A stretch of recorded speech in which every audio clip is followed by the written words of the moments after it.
जय हिंद। नमस्कार विद्यार्थियों, मैं गजेंद्र वर्मा आप सभी विद्यार्थियों का आपके अपने परिवार पीसीएम स्टडी क्लासेस पर स्वागत करता हूं। हम कक्षा 9 की गणित का अध्ययन कर रहे हैं, जिसमें हम सभी अध्यायों का अध्ययन करेंगे और किसी भी अध्याय को शुरू करने से पहले हम उस अध्याय की बेसिक जानकारी से आपको परिचित कराएंगे। उसके बाद हम उस अध्याय के प्रत्येक प्रश्नों को सीधे और सरल तरीकों से हल करेंगे। सबसे पहले हम ये जान लेते हैं कि हमें कक्षा 9 की गणित में कुल कितने अध्यायों का अध्ययन करना है। उसी हिसाब से हम अपनी स्टडी करेंगे। तो चलिए देखते हैं।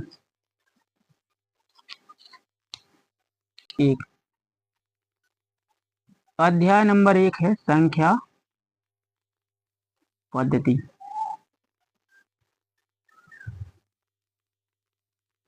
संख्या पद्धति। दूसरा अध्याय है बहुपद। तीसरा अध्याय है निर्देशांक ज्यामिति।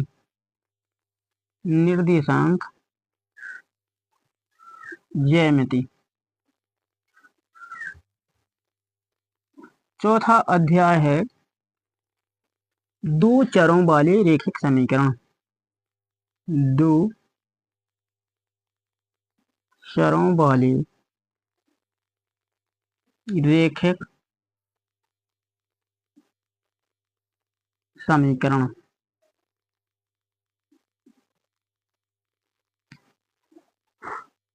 अध्याय नंबर 5 है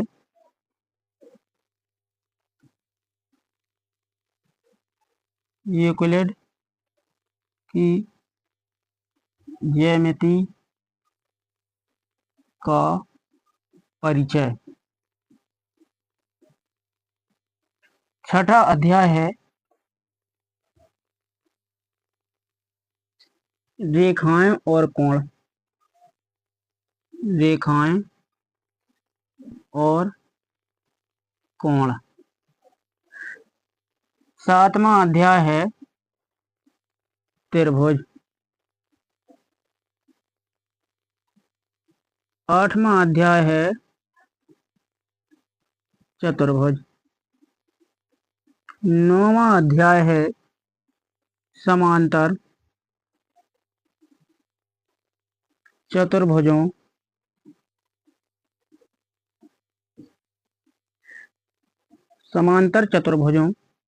और त्रिभुजों का क्षेत्रफल।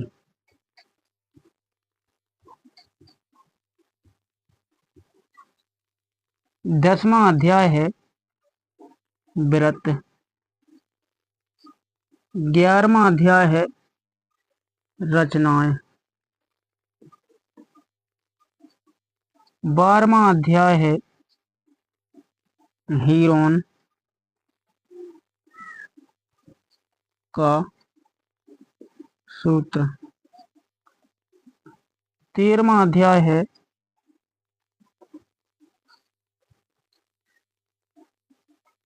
पृष्ठीय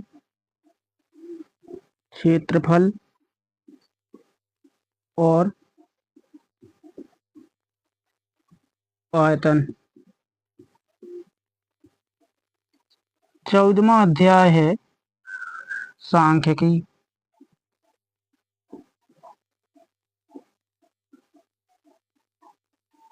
15वां अध्याय है प्रायिकता। तो हम इन सभी अध्यायों का क्रमबद्ध तरीके से अध्ययन करेंगे। तो हम जानते हैं पहला अध्याय संख्या पद्धति है।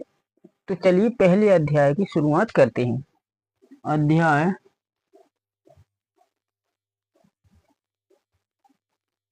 1 संख्या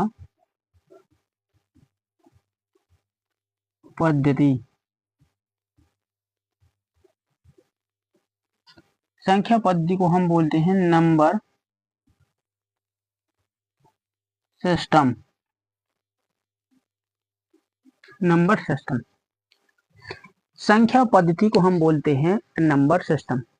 नंबर सिस्टम के अंतर्गत हम किसी भी संख्या को किस प्रकार से लिखते हैं उस तरीके को सीखेंगे तथा संख्याएं कितने प्रकार की होती हैं उनका अध्ययन करेंगे।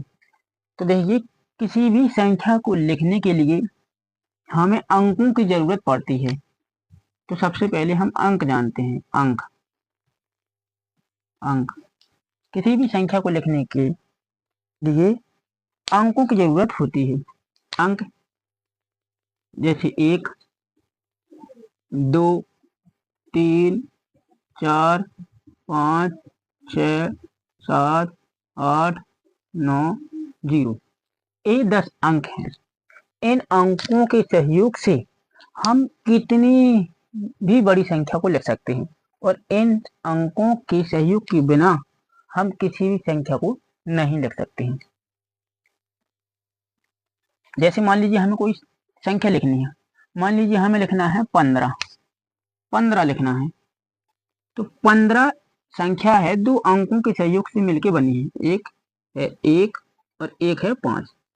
इसी प्रकार हम एक संख्या लिख रहे हैं, मान लीजिए 105। तो 105 संख्या जो है 3 अंकों के सहयोग से मिलकर बनी है। ये 3 अंक कौन कौन से हैं? एक 1 है और एक 0 है और एक 5 है। एक संख्या हम मान लेते हैं जैसे 207। तो संख्या 207 3 अंकों के सहयोग से मिलकर बनी है। एक 2, एक 0 और एक 7। यानी कि हमने ये जाना कि हमें किसी भी संख्या को लिखना हो तो हमें अंकों का सहयोग लेना पड़ेगा। बिना इन अंकों के सहयोग से हम किसी भी संख्या को नहीं लिख सकते हैं। अब हम जानते हैं संख्याओं के बारे में कि संख्याएं कितने प्रकार की होती हैं, यानी कि संख्याओं का वर्गीकरण हम जान रहे। संख्याओं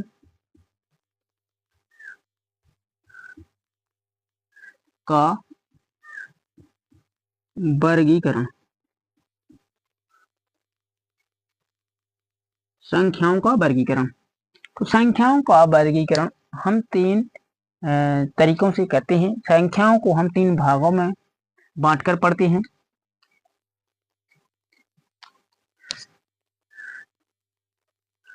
संख्याओं को हम 3 भागों में बांटकर पढ़ते हैं।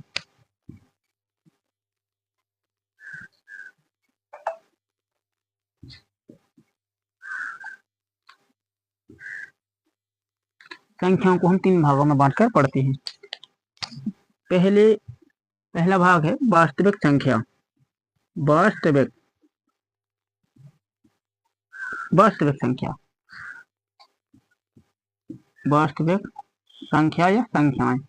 वास्तविक संख्या। वास्तविक संख्या। दूसरा भाग है काल्पनिक संख्या।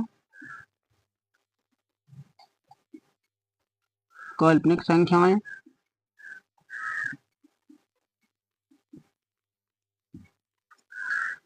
और तीसरा भाग है समस्तर संख्याएं। समस्तर संख्याएं। समस्तर संख्याएं। तो संख्याओं का वर्गीकरण हमने 3 भागों में बांट कर किया। वास्तविक संख्याएं, काल्पनिक संख्याएं, समस्तर संख्याएं। तो सबसे पहले हम वास्तविक संख्याओं के बारे में जानते हैं। वास्तविक संख्या कौन सी संख्याएं होती हैं? वे सभी संख्याएं वास्तविक संख्याएं होती हैं जिन संख्याओं को हम संख्या रेखा पर निरूपित कर सकते हैं। वे सभी संख्याएं वास्तविक संख्याएं होती हैं। ये संख्याएं माइनस के अनंत से लेकर प्लस के अनंत तक होती हैं। वास्तविक संख्याएं वे संख्या होती हैं जिन्हें हम संख्या रेखा पर निरूपित कर सकते हैं। संख्या रेखा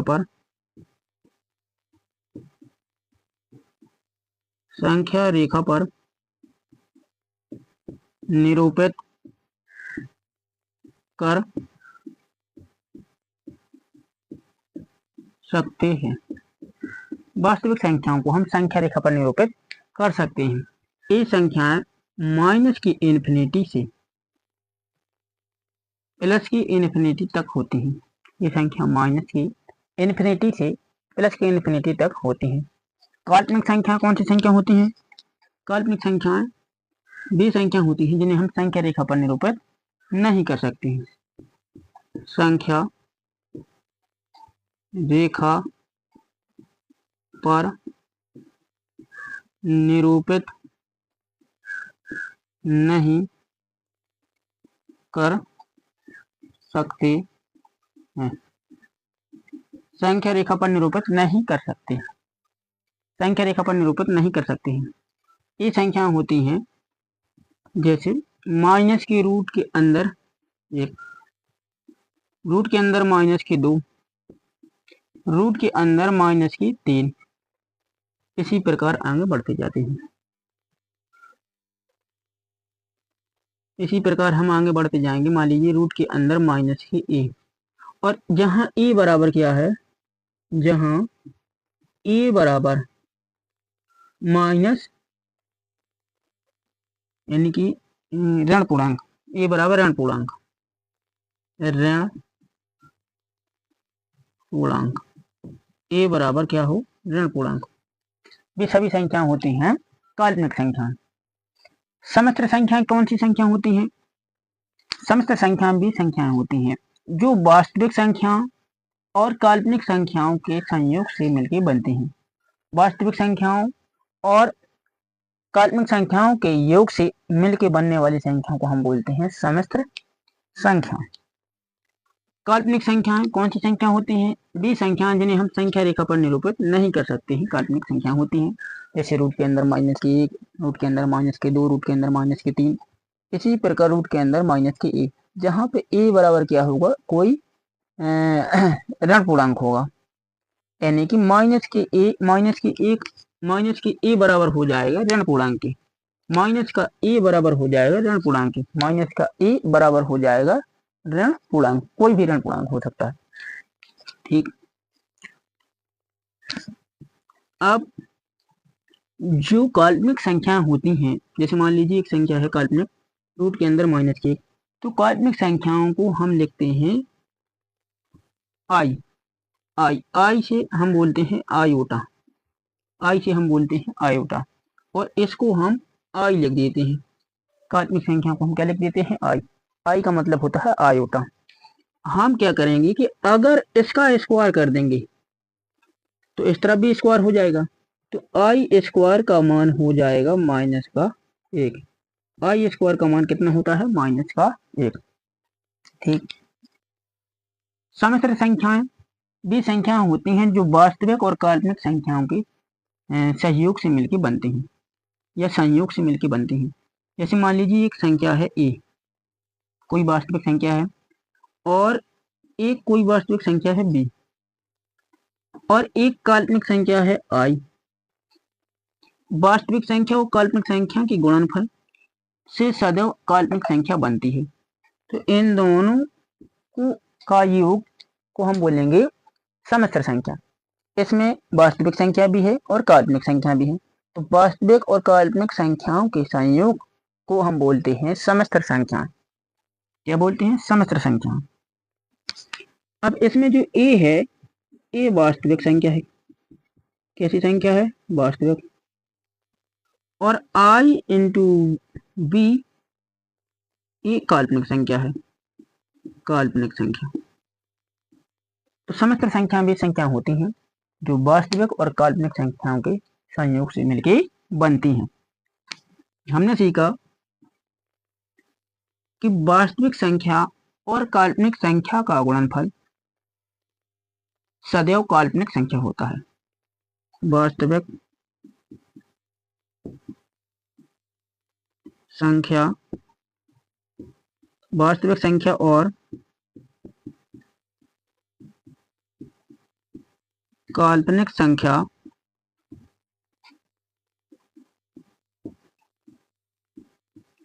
का गुणनफल सदैव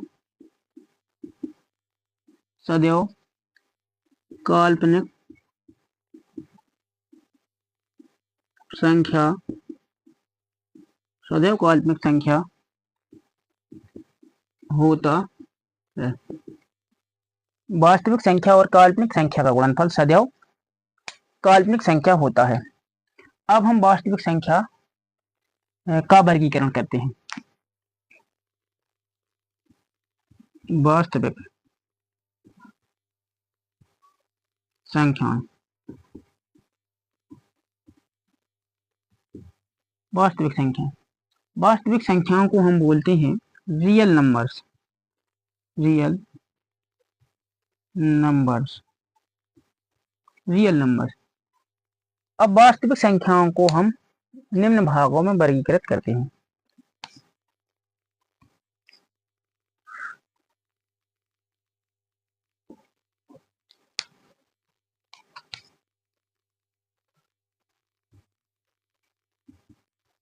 पूर्ण संख्याएं,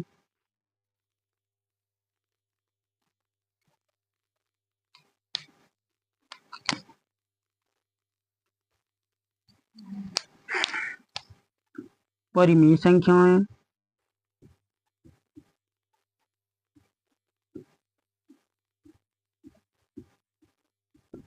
पूर्ण संख्या, परिमेय संख्याएं, अपरिमेय संख्याएं, अपरिमेय संख्याएं, अपरिमेय संख्या। पूर्ण संख्याओं को हम बोलते हैं whole number, whole numbers, whole numbers. परिमेय संख्याओं को हम बोलते हैं रेशनल नंबर्स, रेशनल नंबर्स। अपरिमेय संख्याओं को हम बोलते हैं इर्रेशनल नंबर्स, इर्रेशनल नंबर्स।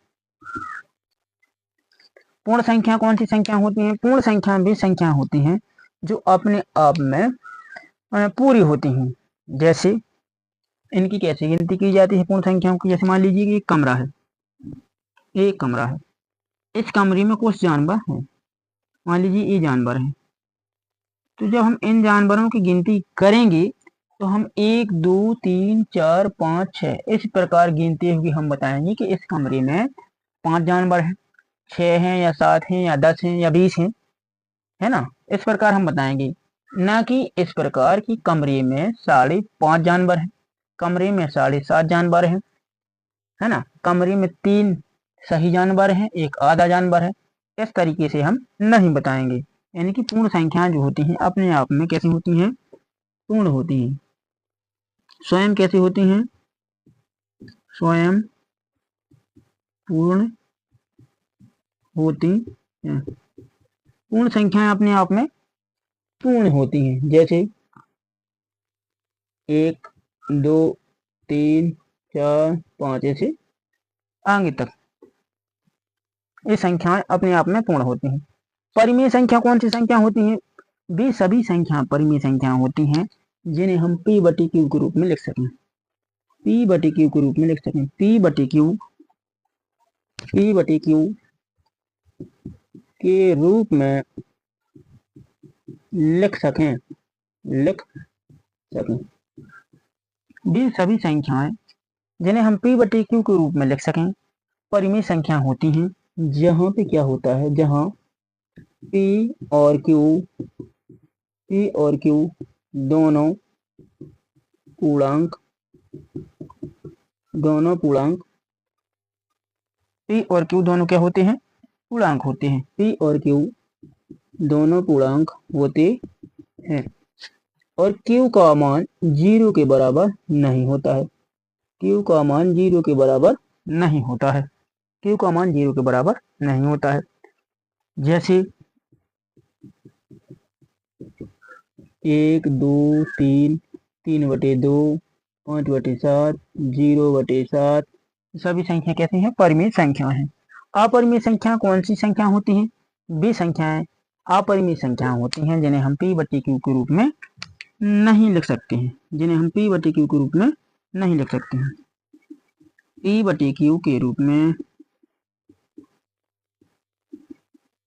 नहीं लिख सकते, नहीं लिख सकते हैं। वे संख्याएं जिन्हें हम p/q के रूप में नहीं लिख सकते हैं अपरिमेय संख्याएं कहलाती हैं, अपरिमेय संख्या कहलाती हैं। जैसे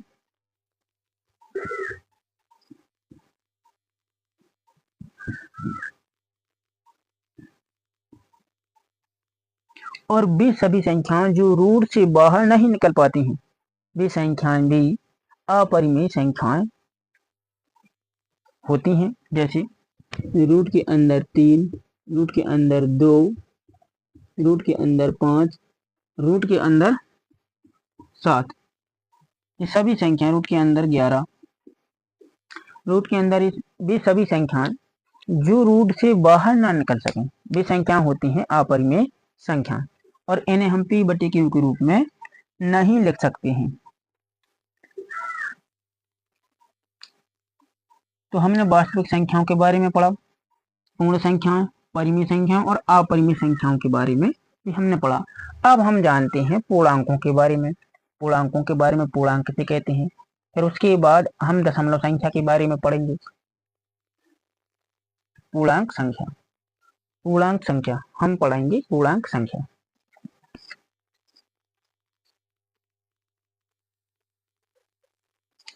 अब हम जानते हैं पूर्णांकों के बारे में। पूर्णांक, पूर्णांक को हम बोलते हैं इंटीजर। क्या बोलते हैं? इंटीजर। इंटीजर, पूर्णांक को हम बोलते हैं इंटीजर। पूर्णांक अपने आप में पूर्ण अंक होते हैं। पूर्णांक अपने आप में पूर्णांक होते हैं।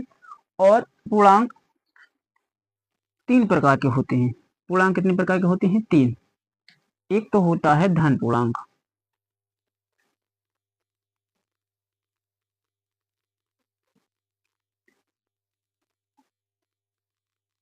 धन पूर्णांक,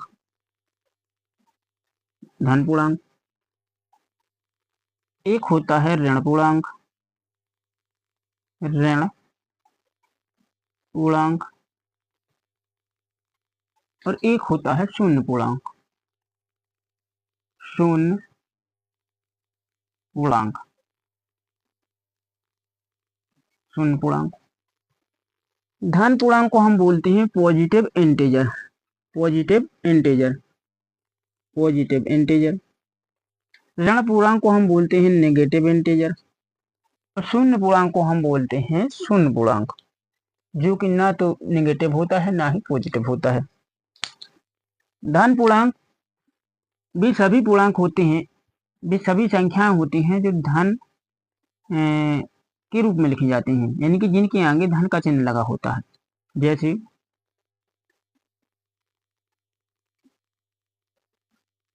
1 प्लस का 1, प्लस के 2, प्लस के 3, प्लस के 4,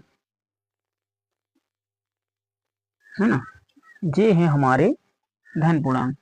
ऋण पूर्णांक कैसे पूर्णांक होते हैं? ऋण पूर्णांक वे पूर्णांक होते हैं जिनके आगे ऋण का चिन्ह लगा होता है। जैसे माइनस का 1, माइनस के 2, माइनस के 3, माइनस के 4, डॉट डॉट करके माइनस की अनंत तक। और धन पूर्णांक जैसे प्लस का 1, प्लस के 2, प्लस के 3, प्लस के 4, डॉट डॉट करके प्लस की अनंत तक। शून्य पूर्णांक, शून्य पूर्णांक होता है केवल और केवल जीरो, केवल जीरो, केवल जीरो होता है शून्य पूर्णांक। शून्य पूर्णांक ना तो धन पूर्णांक होता है ना ही ऋण पूर्णांक होता है। शून्य पूर्णांक ना तो धन पूर्णांक होता है ना ही ऋण पूर्णांक होता है। अब कुछ इंपोर्टेंट फैक्ट जान लेते हैं कि धन पूर्णांकों का योग सदैव धन पूर्णांक होता है। धन पूर्णांकों का योग सदैव सदैव धन पूर्णांक होता है। धन पूर्णांक होता है। धन पूर्णांकों का योग सदैव धन पूर्णांक होता है। ऋण पूर्णांकों का योग, ऋण पूर्णांकों का योग सदैव ऋण पूर्णांक सदैव ऋण पूर्णांक होता है। शून्य ना तो धन पूर्णांक होता है और ना ही ऋण पूर्णांक होता है। शून्य ना तो ऋण पूर्णांक और ना ही धन पूर्णांक होता है। शून्य ना तो धन पूर्णांक होता है और ना ही ऋण पूर्णांक होता है। धन पूर्णांकों का योग सदैव धन पूर्णांक होता है, ऋण पूर्णांकों का योग सदैव ऋण पूर्णांक होता है। धन पूर्णांकों को हम बोलते हैं पॉजिटिव इंटीजर। क्या बोलते हैं? Positive integer. धन पूर्णांकों को हम बोलते हैं positive integer. Positive integer, positive positive integer, integer, positive integer. ऋण पूर्णांकों को हम बोलते हैं नेगेटिव इंटीजर।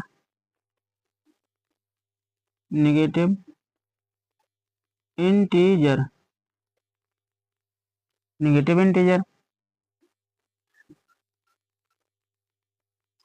और शून्य पूर्णांक को हम बोलते हैं शून्य पूर्णांक। शून्य पूर्णांक को शून्य पूर्णांक बोलते हैं।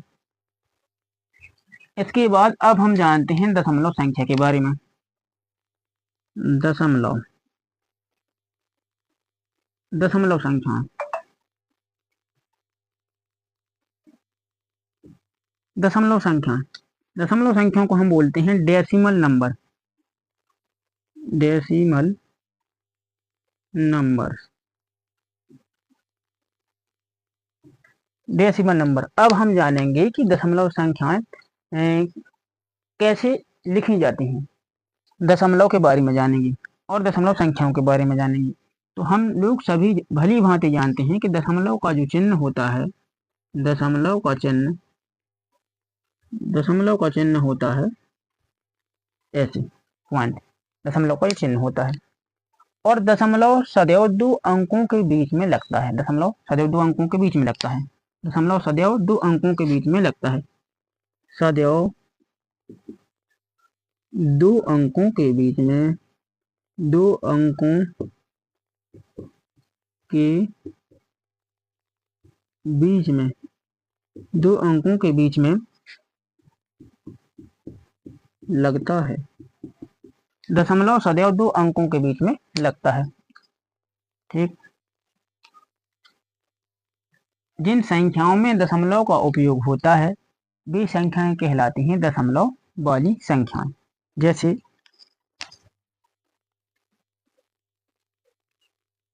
3.5, 3.5।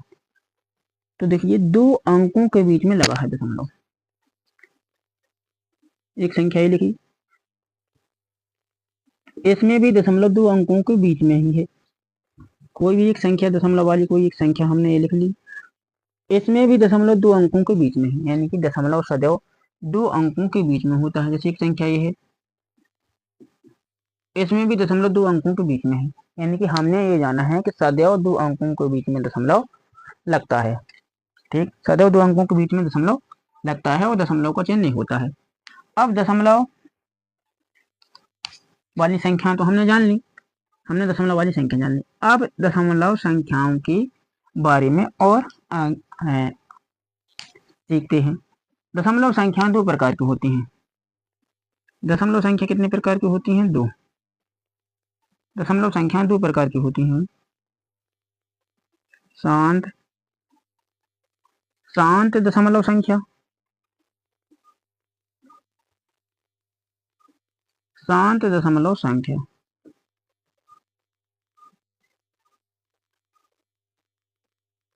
दूसरी होती है अशांत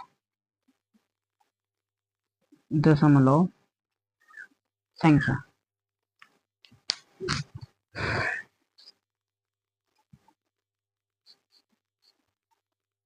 शांत दशमलव संख्या और अशांत दशमलव संख्या।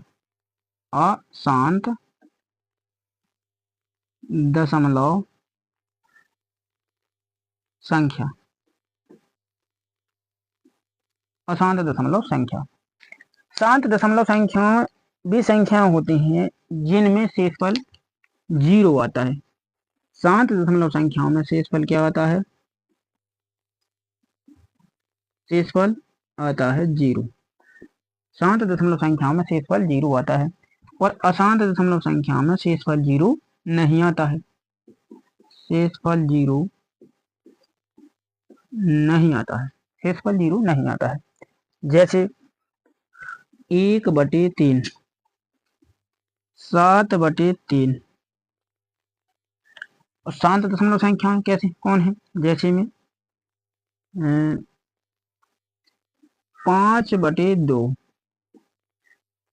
7/5 है ना, ये संख्याएं हैं शांत दशमलव संख्या। शांत दशमलव संख्या 1/3 और 7/3 अशांत दशमलव संख्या है। और भी बहुत सारी हो सकती हैं, और भी हो सकती हैं, है ना। अब कैसे आखिर शांत दशमलव संख्या को हम कैसे पहचाने कि शांत दशमलव संख्या है? तो सबसे पहले हम 2/5 को देखते हैं। एक संख्या लिखी हमने 2/5। 2/5 को हमें पहचानना है कि शांत दशमलव संख्या है कि अशांत दशमलव संख्या है। तो इसमें हम क्या करते हैं कि एक भिन्न बन गई, तो भिन्न में हम क्या करते हैं कि इस नीचे वाले हर का भाग हम अंश में देते हैं। तो देखिए 2 का भाग हमने दिया 5 में। जैसे ही हमने 2 का भाग 5 में दिया तो 2 दूनी 4, 1 बचा। यहाँ पर दशमलव लगाएंगे। यहाँ पे हम चाहे जितने जीरो बढ़ा सकते हैं जब तक कि पूरा 2 का भाग पूरा ना चला जाए। तो हमने 1 जीरो बढ़ाया तो बन गए 10। अब 2 का भाग 10 में चला जा रहा है, 2 पंचे 10। अब यहाँ पे देखिए, यहाँ पे शेषफल क्या बचा? कुछ नहीं बचा। कुछ नहीं बचा का मतलब 0। तो इस प्रकार ये जो संख्या है 2/5, 2/5 कैसी संख्या है? एक शांत दशमलव संख्या है। 2/5 को हम कितने लिख सकते हैं? 2.5 भी लिख सकते हैं। इसी प्रकार इसको देखिए 7/5 को अगर हमें चेक करना है तो 5 का भाग देंगे 7 में। 5 एकम 5, बचेंगे 2, दशमलव लगाएंगे 0, 4 पंचे 20। तो यहाँ पे भी देखिए शेषफल क्या बचा? 0। कुछ नहीं बचा तो 0 बचा। तो इसका मतलब ये है कि 7/5 एक शांत दशमलव संख्या है। और 7/5 को हम क्या लिख सकते हैं? 1.4 भी लिख सकते हैं। तो ये कैसी संख्या है? शांत है, शांत दशमलव संख्या है। ये भी कैसी है? शांत दशमलव संख्या है ना। अब अशांत दशमलव संख्याओं के बारे में जानेंगे। जैसे मान लीजिए कि एक संख्या हमने लिखी 1/3। 1/3 का मतलब है 3 का भाग देना है हमें 1 में। भाग न जाए कि 0 लगाएंगे, दशमलव लगाएंगे। यहाँ पे 1 0 लगाया तो 3 तिरका 9 हो जाएगा। फिर देखिए 1 बच गया, फिर 0 लगाया, फिर 3 तिरका 9। फिर देखिए 1 बच गया, फिर 3 तिरका 9, 1 0 लगा के। तो हमने इसमें देखा कि यहाँ पे शेष एक बार बच रहा और ये अंक आगे बढ़ते जा रहे हैं, बढ़ते जा रहे हैं। हमने देखा कि इसमें शेषफल 0 नहीं बच रहा। जब शेषफल 0 नहीं बच रहा है तो ये संख्या कैसी होगी? अशांत। अशांत यानी कि शांत ही नहीं हो रही है, इसका भाग जाता ही जा रहा है, जाता ही जा रहा है। तो ये संख्या हो जाएगी अशांत दशमलव संख्या। इसी प्रकार 7/3 को हम चेक करते हैं। 7/3 को अगर हमें चेक करना है तो कैसे चेक करेंगे कि 7 में हमें भाग देना है 3 का। 3 का भाग 7 में दिया, 3 दूनी 6। अब 1 बच गया, फिर यहाँ पर दशमलव लगा लेंगे। फिर यहाँ पे 1 0 लगाया, फिर देखो 3 तिरका 9। इसी प्रकार फिर 1 बच गया, फिर 0 लगाया, फिर 3 तिरका 9। इसी प्रकार हम आगे बढ़ते जाएंगे, बढ़ते जाएंगे, बढ़ते जाएंगे। और ये भागफल जो है, भागफल शांत नहीं है, आगे बढ़ता ही जा रहा है, बढ़ता ही जा रहा है। और शेषफल यहाँ पे 0 नहीं है, शेषफल 1 बच रहा है, बार बार बच रहा है। तो इस प्रकार हम कह सकते हैं कि ये संख्या 1/3 कैसी है? अशांत, अशांत दशमलव संख्या है। 7/3 भी कैसी है? अशांत दशमलव संख्या है, अशांत दशमलव संख्या है। तो हमने ये जाना शांत दशमलव संख्याओं के बारे में और अशांत दशमलव संख्या के बारे में। और अब हम जानेंगे अशांत दशमलव संख्या के बारे में और आगे। और आगे कैसे कि जो अशांत दशमलव संख्या है इसकी 2 भाग हो जाते हैं। एक हो जाता है इसका अशांत आवर्ती दशमलव संख्या और एक हो जाता है अशांत अनावर्ती दशमलव संख्या। तो अब हम जान रहे हैं कि अशांत आवर्ती दशमलव संख्या और अशांत अनावर्ती दशमलव संख्या के बारे में। अब हम जानते हैं अशांत आवर्ती दशमलव संख्या तथा अशांत अनावर्ती दशमलव संख्या के बारे में। अशांत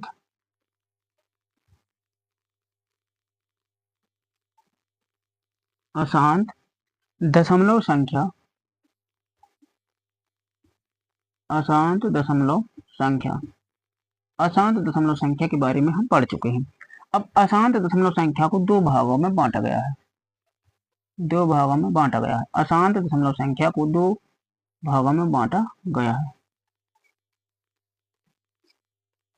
एक होती है अशांत आवर्ती, अशांत आवर्ती दशमलव संख्या, दशमलव संख्या, अशांत आवर्ती दशमलव संख्या। और एक होती है अशांत अनावर्ती, अनावर्ती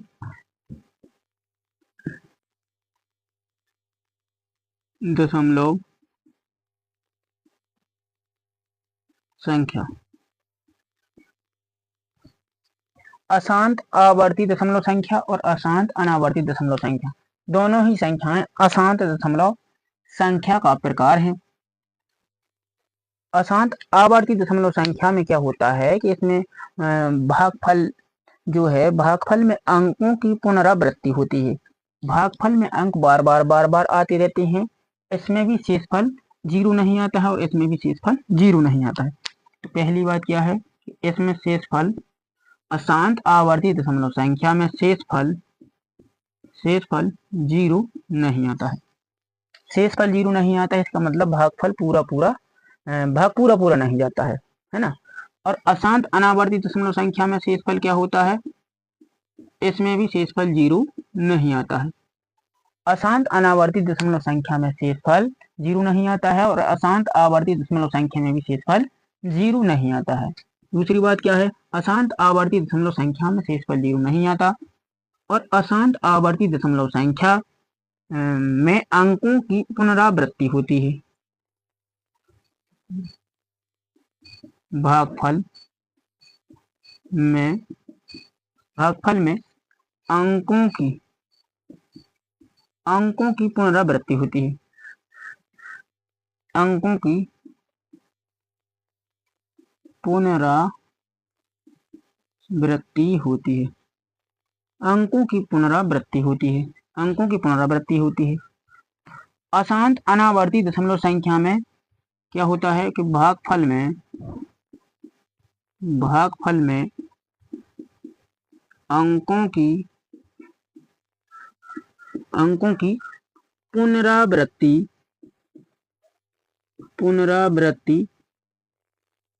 नहीं होती है, अंकों की पुनरावृत्ति नहीं होती है। इसमें क्या होता है, अंकों की पुनरावृत्ति होती है। जैसे मान लीजिए एक संख्या,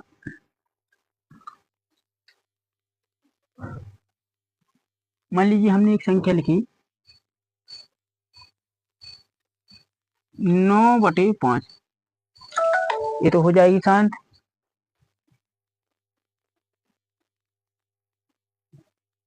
9 जैसे हमने लिखी 6, 9/6, 9/6 भी शांत हो जाएगी। 9 जैसे हमने एक लिख दी संख्या 7, 9/7। तो हम क्या करेंगे, इसमें हम देखेंगे कि 9 में हमें भाग देना है कितने का, 7 का। 9 में हम 7 का जैसे ही हमने भाग दिया, 9 में हमने 7 का भाग दिया तो 7 एकम 7। अब 2 बच जाएंगे, अब 2 बच जाएंगे तो हम क्या करेंगे कि इस 7 का भाग 2 में देंगे तो भाग जाएगा नहीं, तो यहाँ पर दशमलव लगा लेंगे, यहाँ पे 0 बना लेंगे, बन गए 20।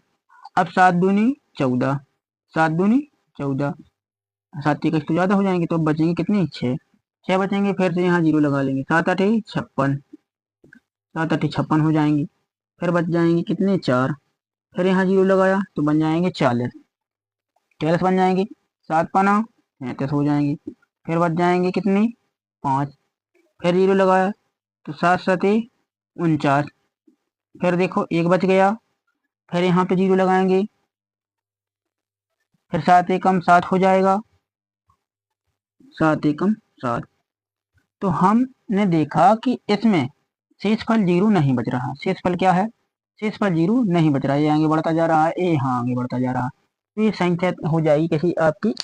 अशांत दशमलव संख्या तो है, लेकिन अशांत दशमलव संख्या में शांत वो अशांत आवर्ती है कि अनावर्ती है? तो यहाँ पे हम देखेंगे कि अंकों की पुनरावृत्ति हो रही है क्या, अंक बार बार आ रहे हैं क्या? तो ऐसा नहीं देखने को मिलता है। इसका मतलब ये है कि 9/7 एक ऐसी संख्या है, अशांत अनावर्ती दशमलव संख्या है। अशांत अनावर्ती दशमलव संख्या है। 9/7 कैसी है? अशांत अनावर्ती दशमलव संख्या है। जैसे 1/3 की हम बात करें, 1/3 का मतलब है हमने 3 का भाग दिया कितने में? 1 में। 1 मिनट, हम इसको लिख ले रहे हैं, इसको लिख ले रहे हैं इस तरफ, इसको इस तरफ, यानी कि हमें 7 का भाग देना है 9 में। तो 7 का भाग 9 में दिया तो 7 एकम 7, बचेंगे तुम्हारी 2 बचे, दशमलव लगाएंगे, 0 बन जाए, लगाकर 20 बना देंगे। तो 7 दूनी 14, 6 बचेंगे 0, छूट जाएंगे 60, 7 8 56, बचेंगे कितने? 4 बचेंगे, 40 हो जाएंगे, 7 पना 35 हो जाएंगे। फिर देखिए कितने बच जाएंगे? 5 0 50 हो जाएंगे, 7 7 49 हो जाएंगे, एक बचेगा 0 लगाया, 7 एकम 7। तो हमने देखा कि ये आगे बढ़ता जा रहा है, ये इस तरफ आगे बढ़ता जा रहा है, लेकिन अंकों की पुनरावृत्ति नहीं हो रही, यानी कि अंक तो आ रहे हैं लेकिन अंक बार बार नहीं आ रहे। तो इसका मतलब है 9/7 कैसी हो जाएगी? अशांत अनावर्ती दशमलव संख्या। अशांत अनावर्ती दशमलव संख्या। अब 1/3 को चेक करते हैं। 1/3 को चेक करने के लिए हम क्या करेंगे कि हम 3 का भाग देंगे 1 में। 3 का भाग 1 में नहीं जाएगा तो यहाँ पे 0 लगाएंगे, फिर दशमलव लगा देंगे, है ना।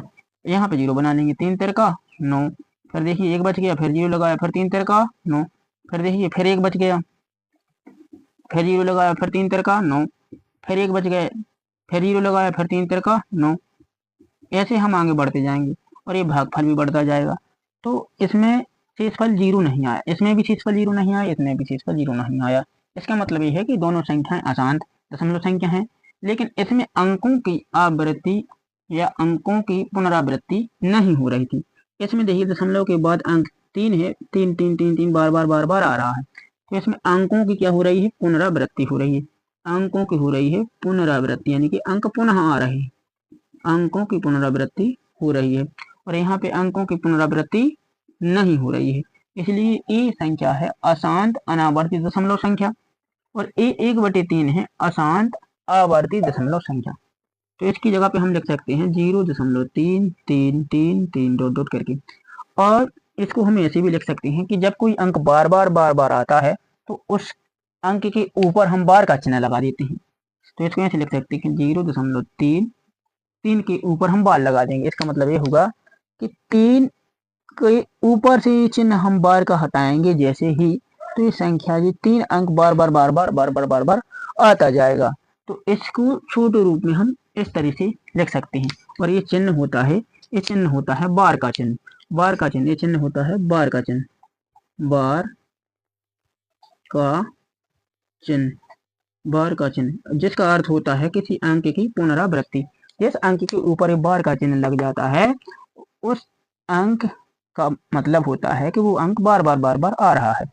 तो हमने अशांत दशमलव संख्या का वर्गीकरण हमने सीखा कि अशांत दशमलव संख्या 2 भागों में बढ़ जाती है, अशांत आवर्ती दशमलव संख्या और अशांत अनावर्ती दशमलव संख्या। अशांत आवर्ती दशमलव संख्या में शेषफल 0 नहीं आता है और अशांत अनावर्ती दशमलव संख्या में भी शेषफल 0 नहीं आता है। इसमें क्या होता है? भागफल में, यानी कि भागफल में अंकों की पुनरावृत्ति होती है, अंकों की पुनरावृत्ति होती है, अंकों की पुनरावृत्ति होती है। और अशांत अनावर्ती दशमलव संख्या में अंकों की पुनरावृत्ति नहीं होती है, नहीं होती है। इसके बाद अब हम और संख्याओं के बारे में जानते हैं, जैसे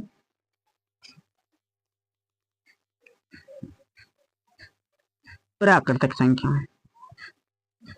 प्राकृतिक संख्या, प्राकृतिक संख्या, प्राकृतिक संख्याओं को हम बोलते हैं natural number, natural numbers, natural numbers. प्राकृतिक संख्याओं को हम बोलते हैं नेचुरल नंबर्स। ये भी संख्याएं होती हैं जिनका उपयोग हम गिनती में करते हैं, जिनका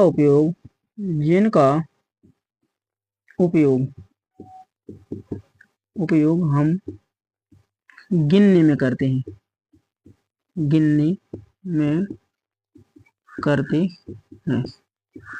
जिनका उपयोग हम गिनने में करते हैं। ये संख्याएं हैं 1 2 3 4 5 ऐसे डॉट डॉट करके अनंत तक। क्योंकि जब हम गिनना शुरू करते हैं तो हम 1 से गिनना शुरू करते हैं, ना कि 0 से। प्राकृतिक संख्या हो गई। इसके बाद सम संख्या। सम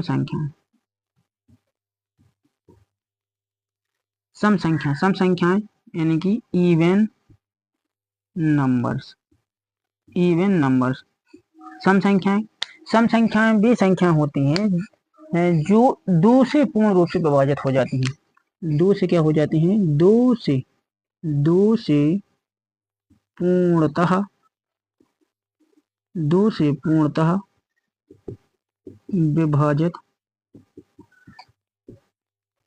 विभाजित हो जाती है। 2 से पूर्णतः विभाजित हो जाती हैं, या जिनके इकाई के अंक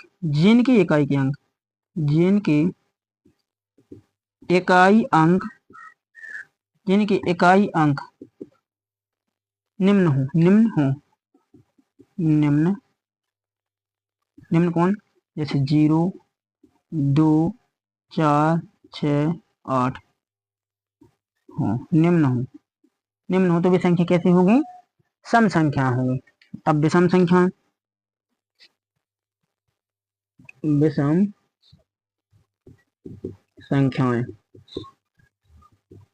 संख्या यानी कि ऑड नंबर्स। विषम संख्या यानी कि ऑड नंबर। विषम संख्याएं कौन सी संख्या होती हैं? वे संख्याएं जो 2 से पूर्णतः विभाजित नहीं होती। 2 से पूर्णतः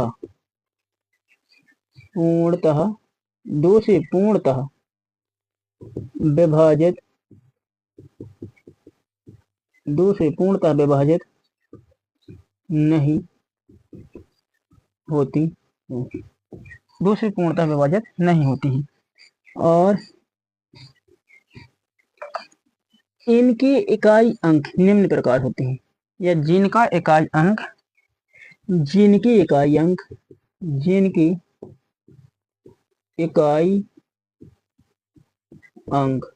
इकाई अंक निम्न कौन? जैसे 1 3 5 7 9 हो। जिनके इकाई अंक निम्न हो, यानी कि 1 3 5 7 9, तो वे संख्या होती है विषम संख्या यानी कि ऑड नंबर। इसके बाद भाज्य संख्या।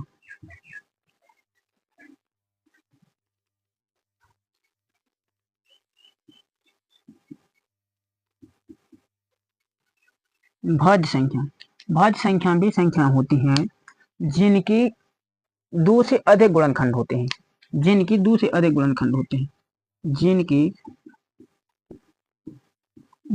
2 से अधिक गुणनखंड हो। जिनकी 2 से अधिक गुणनखंड हो भाज्य संख्या होती हैं। अभाज्य संख्या भाज्य संख्या भी संख्या होती हैं जिनकी 2 से अधिक गुणनखंड होते हैं, है ना। जैसे 18 16 21 27 इसी प्रकार आगे भाज्य संख्या। अभाज्य संख्याएं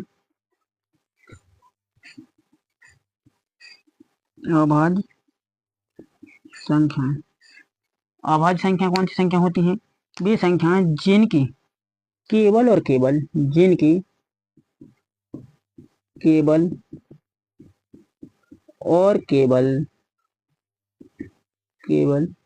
2 गुणनखंड हो। जिनके केवल और केवल 2 गुणनखंड हो।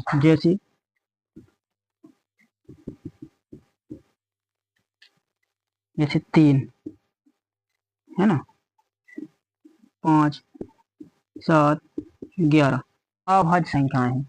अभाज्य संख्या क्यों है? क्योंकि इनके केवल और केवल दो गुणनखंड हैं, यानी कि एक तो एक 3 स्वयं और एक एक, एक एक और एक 3, केवल केवल दो गुणनखंड, एक एक और एक 5, एक एक और एक 7, एक एक और एक 11। ये कैसी संख्या है? अभाज्य संख्या। अभाज्य संख्या।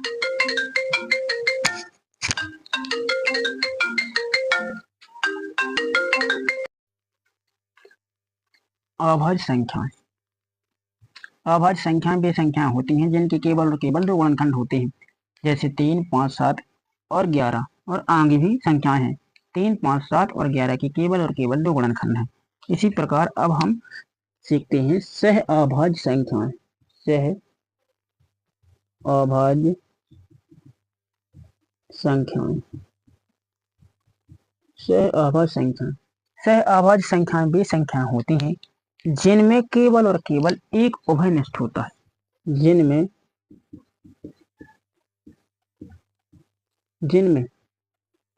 केवल और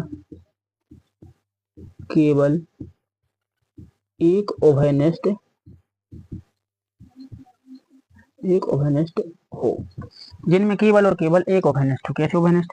जैसे 13 और 17, 13 और 17 या 13 और 21, 13 और 21, इन दो संख्याओं में केवल और केवल एक ही उभयनिष्ठ है, यानी कि एक कॉमन इन दोनों संख्याओं में मिल रहा है।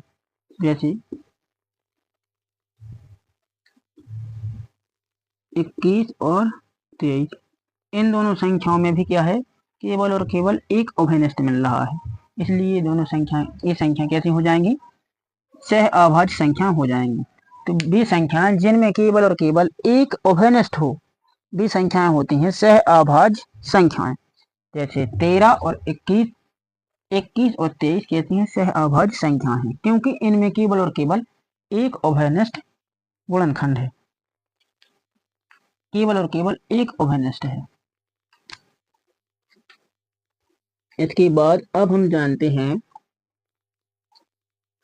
जुड़वा सहभाज्य संख्या। जुड़वा सहभाज्य संख्या। जुड़वा सहभाज्य संख्या। जुड़वा सहभाज्य संख्या भी संख्या होती हैं जो जिनमें केवल और केवल एक उभयनिष्ठ भी हो और वे एक दूसरे के पास में हो, है ना। उभयनिष्ठ क्या हो? उभयनिष्ठ केवल एक हो। उभयनिष्ठ क्या हो? केवल एक हो। और संख्याएं कैसी हों? दोनों संख्याएं पास हों। दोनों संख्याएं कैसी हों? पास, अत्यधिक पास हों। दोनों संख्याएं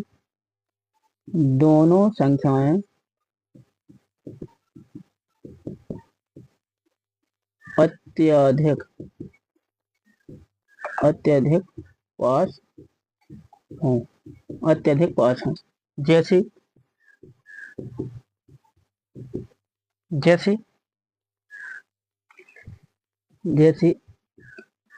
13 और 15, 13 और 15 दोनों अत्यधिक पास हैं, और दोनों अत्यधिक पास भी हैं और दोनों में एक उभयनिष्ठ भी है। और 17 और 19 दोनों जुड़वा अभाज्य संख्या हैं। जुड़वा सह अभाज्य संख्या हैं। दोनों जुड़वा सह अभाज्य संख्या। दोनों जुड़वा सह अभाज्य संख्या। सह अभाज्य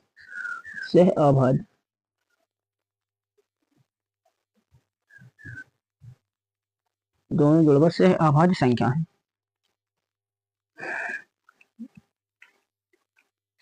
सम संख्याओं को इवन नंबर कहते हैं, विषम संख्याओं को ओड नंबर कहते हैं। भाज्य संख्याओं को हम बोलते हैं प्राइम नंबर। इसे सह अभाज्य या सहभाज्य भी बोल सकते हैं। सहभाज्य संख्या। भाज्य संख्या को हम बोलते हैं prime number. Prime number, prime numbers. अभाज्य संख्याओं को हम बोलते हैं composite number, composite number, composite numbers. सह अभाज्य संख्याओं को हम बोलते हैं को प्राइम नंबर, को प्राइम नंबर, को प्राइम नंबर्स, को प्राइम नंबर्स। और जुड़वा सह अभाज्य संख्याओं को हम बोलते हैं twin prime number, twin prime numbers. इसके बाद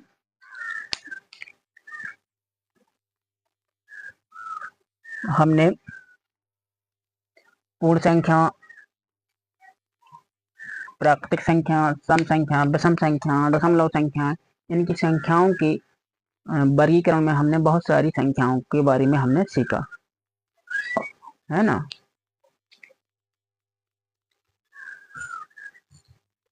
जिसमें भाज्य संख्याएं, अभाज्य संख्या, सहभाज्य संख्याएं, जुड़वा सहभाज्य संख्या, विषम संख्याएं, सम संख्याएं, प्राकृतिक संख्याएं, दशमलव संख्याएं, है ना, और पूर्णांक, सबके बारे में हमने डिटेल में सीखा।